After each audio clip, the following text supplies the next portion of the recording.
সুপ্রিয় ভাই ও বোনেরা, সবাইকে ভালোবাসা এবং শুভেচ্ছা জানিয়ে আজকে একটি বিষয় নিয়ে আলোচনা করব। আজকের আলোচ্য বিষয় হলো যে বাংলাদেশ কেন সন্ত্রাসের অভয়ারণ্যে পরিণত হলো।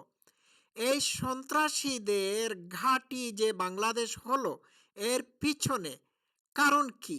কে বা কারা বাংলাদেশকে সন্ত্রাসের অভয়ারণ্যে পরিণত করতে সহায়তা করেছিল? এই বিষয়টি আমার আজকের আলোচনায় থাকবে। তাহলে আমি একটি ভিডিও ফুটেজ আপনাদের সামনে প্লে করে শোনাই। আপনারা শুনতে থাকুন, তারপর আমি এটির উপর ভিত্তি করে আলোচনা করব। আমার কাছে আরেকটি ভিডিও ফুটেজ আছে, সেটি আমি প্রমাণের জন্য রেখে দিয়েছি। তাহলে আপনাদেরকে প্লে করে শোনাই। Let's play. আরো জানাচ্ছেন নাদিয়া শারমিন। ৫ আগস্ট ছাত্র জনতার অভ্যুত্থানে আওয়ামী লীগ সরকারের পতনের আগে পরে ৮টি কারাগারে বিদ্রোহ, হামলা, ভাঙচুর। এই দেখতে পাচ্ছেন, এরা কারাগারে গিয়ে ভাঙচুর করছে, কারা কারাগারের দরজা খুলে দিচ্ছে। এরা কারা? এদের উদ্দেশ্য কি? এরা কারাগারে গিয়ে ভাঙচুর চালাবে কেন? কারণটা কি? নিশ্চয়ই এর পিছনে কারণ রয়েছে। এর পিছনে কারণ হলো দেশটাকে তারা সন্ত্রাসের ঘাঁটিতে পরিণত করবে। আর দেশের মধ্যে সন্ত্রাসবাদ ছড়িয়ে ছিটিয়ে দিলে পরে তাদের উদ্দেশ্য হাসিল হবে। হ্যাঁ, এদের পিছনেও কিন্তু অন্য একটি বড় শক্তি আছে। তাহলে প্লে করে শোনাই, ও আগুন দেওয়ার ঘটনা ঘটে। এ সময় পালিয়ে যায় প্রায় ২,০০০ বন্দী। অনেকে ফিরলেও এখনো পলাতক ৯০০-র বেশি, যার মধ্যে ৭০ জন জঙ্গি। এর মধ্যে আহত হয়েছেন ২৮২ আচ্ছা, কি শুনলেন? অনেকেই পালিয়ে গিয়েছে এবং এই পালিয়ে যাওয়া কয়েদিদের মধ্যে বেশিরভাগ হচ্ছে সন্ত্রাসী এবং এরা হচ্ছে শীর্ষস্থানীয় সন্ত্রাসী। তাহলে কি আমরা ধরে নেব না যে কারাগারে ভাঙচুর করার উদ্দেশ্য ছিল সন্ত্রাসীদেরকে কারাগার থেকে যাতে বের করে দেওয়া যায়? এই সন্ত্রাসীদেরকে বের করে দেওয়ার মানেটা কি? এর মানে হলো যে দেশে সন্ত্রাসবাদের তৎপরতা বেড়ে যাবে, আর বেড়ে গেলে পরে হ্যাঁ, দেশকে সম্পূর্ণরূপে অচল করে দেওয়া সম্ভব। আর অচল করে দিলে পরে সন্ত্রাসবাদ দমনের নামে আমেরিকা দেশের ভিতরে তৎপরতা চালাতে পারে। বুঝতে পারছেন? এটাই অন্যতম উদ্দেশ্য। তাহলে আমি এই সন্ত্রাসবাদ দমনের ব্যাপারে আমেরিকা কি বলে তার একটি ভিডিও ফুটেজ আপনাদের সামনে তুলে ধরি। ঠিক আছে? এই দেখুন, একজন সাংবাদিক আমেরিকার ম্যাথিউ মিলারকে কিছু প্রশ্ন করেছিলেন এবং তার প্রশ্নের উত্তরে ম্যাথিউ মুলার কি জবাব দেয় সেটি শুনুন। তাহলে প্রশ্নটা শোনা যাক। এক সাংবাদিক প্রশ্ন করেন, বাংলাদেশের শীর্ষ সন্ত্রাসী মুফতি জসিমউদ্দিন এই দেখতে পাচ্ছেন, এটা হচ্ছে বাংলাদেশের অন্যতম একটা শীর্ষ সন্ত্রাসী। হ্যাঁ, একেও জেল থেকে মুক্তি দেওয়া হয়েছে। আচ্ছা, শোনা যাক। রহমানী এবং হারকাতুল জিহাদ ও দেখতে পাচ্ছেন, এই সন্ত্রাসীগুলোদেরকে কি আপনারা চিনেন? দেখুন। হিজবুত তাহরীর অন্যান্য জঙ্গি সহ ইন্টারপোলের তালিকাভুক্ত সন্ত্রাসী সুইডেন আসলাম ইমাম সহ অনেকে কারাগার থেকে মুক্তি পেয়েছেন। এ বিষয়টি দক্ষিণ পূর্ব এশিয়ায় সন্ত্রাসবাদ এই দেখুন, এই শয়তানটাকে প্রশ্ন করা হয়েছিল। শুনুন সে উত্তর কি দেয়, তারপর আমি আমার আলোচনা করব। মোকাবেলায় যুক্তরাষ্ট্রের কর্মকাণ্ডকে ব্যাঘাত ঘটাবে কি? The present context in Bangladesh already I got one. That I have two small question. Let me go with the Islamist jihadist Mufti Joshimuddin Rahmani, chief of the Al Qaeda inspired militant outfit, and other militant kingpin from Harkatul Jihad and Hizbut Tahrir, and also Interpol wanted terrorists like Sweden Aslam, Iman, and many more released from jail. আচ্ছা, উনি প্রশ্ন করেছেন ইমন ইমন Sweden আসলাম, তারপর আরও most wanted জঙ্গিদেরকে jail থেকে বের করে দেওয়া হয়েছে। এই ব্যাপারে আমেরিকার সন্ত্রাসবাদ দমনের ক্ষেত্রে কি কোনো ব্যাঘাত সৃষ্টি করবে? এটি উনি প্রশ্ন করেছেন। কিন্তু আমেরিকার তো কোনো কিছু যায় আসে না ভাই। আমেরিকা তো ইসলামী সন্ত্রাসীদেরকে লালন পালন করে থাকে। তালেবানদেরকেও নাসার বিল্ডিংয়ে আমেরিকাই প্রথম ঢুকিয়েছিল। ঠিক আছে?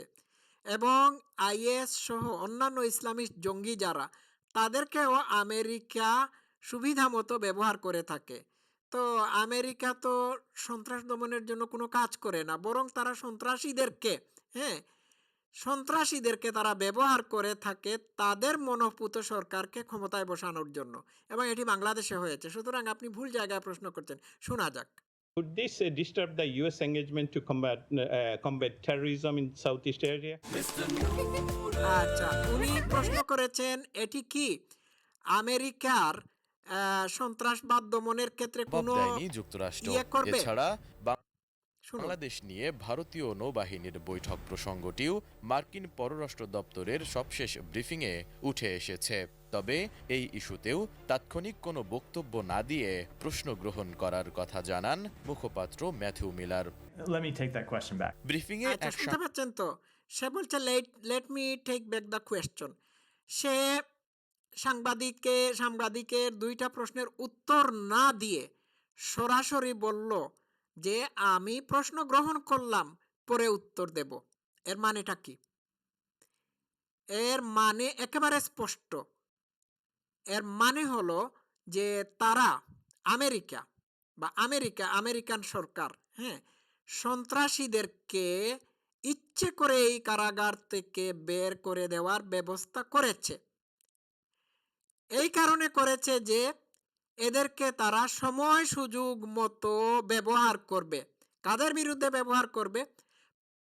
পার্শ্ববর্তী দেশ ভারতের বিরুদ্ধে।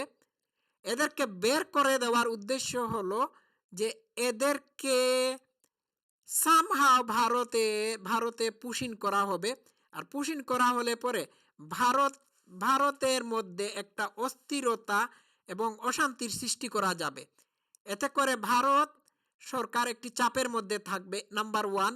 নাম্বার 2, এই মুহূর্তে যে সমস্ত ইসলামিস্ট অর্থাৎ জামাত ইসলামের সন্ত্রাসীদেরকে তারা ক্ষমতাসীন করেছে, তাদেরকে সময় মতো তাদের সুবিধা অনুযায়ী মানে এই সন্ত্রাসীদের মাধ্যমে ইয়ে করবে, ওই পদচ্যুত করবে। আরেকটি ব্যাপার হতে পারে, এই সন্ত্রাসীদেরকে তারা বের করে দিয়েছে এই কারণে যে এরা দেশের ভিতরই থাকবে, এরা দেশের ভিতরই থাকবে, দেশের ভিতর থেকে দেশের ভিতরে সন্ত্রাসী কর্মতৎপরতা চালাবে। এক সময় আমেরিকা সন্ত্রাসবাদ দমনের নামে বাংলাদেশের ভিতর অপারেশন চালাবে, যাতে করে তারা দীর্ঘস্থায়ীভাবে এই দেশের ভিতর, হ্যাঁ, তাদের কর্মতৎপরতা চালাতে পারে, যাতে করে দক্ষিণ এশিয়ার দেশগুলোর উপর খবরদারি চালানো যায়। এটিও হতে পারে।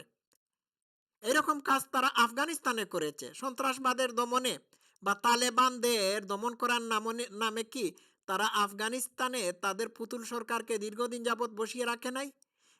আমেরিকা কি আফগানিস্তানে তাদের আর্মি পাঠায় নাই? পাঠিয়েছে। তো আমার প্রশ্ন হলো, যে আমেরিকা সন্ত্রাস দমনের নামে প্রতিশ্রুতিবদ্ধ, পৃথিবীর বিভিন্ন দেশের সাথে সন্ত্রাস দমনের নামে তারা কাজ করতে প্রস্তুত থাকে এবং সন্ত্রাস দমনের নামে কোটি কোটি বিলিয়ন ডলার তারা খরচ করে থাকে, সেই আমেরিকার ম্যাথিউ মিলার কিভাবে এই প্রশ্নটিকে এড়িয়ে গেল?